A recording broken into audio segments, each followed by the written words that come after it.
So there are currently millions of white people financially struggling for maybe the first time in their lives.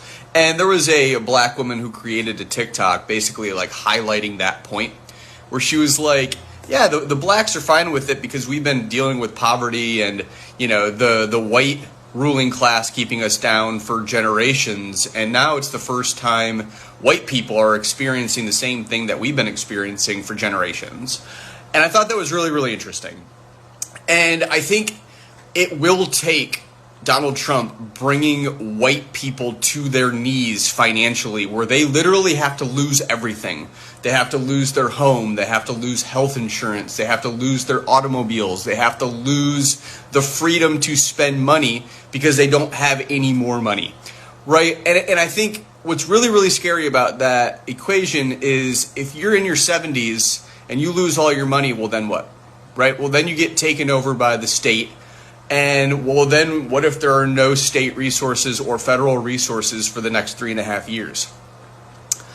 I'm noticing what they're doing, and I always thought that like the 1%, you know, the millionaires and the billionaires were nefarious, but they also have thousands of people working under them that have made a certain amount of money, and they've grown comfortable to a specific lifestyle, whether that's in banking or politics or the private business sector, where if you make X amount of money, you can create a lifestyle, right? And if you live that lifestyle for 10 years, 20 years, what happens is you're going to do the dirty work for all of these billionaires, because if you don't, you'll lose your job and you'll lose your livelihood, right? And the thing that I sort of like admire about Trump is he just does everything in the open, where he clearly, like him and his cronies, clearly don't care at all about the American people. And it's the most depressing thing that I've ever experienced, because I've always noticed like people doing it behind closed doors. And he's the first person who's like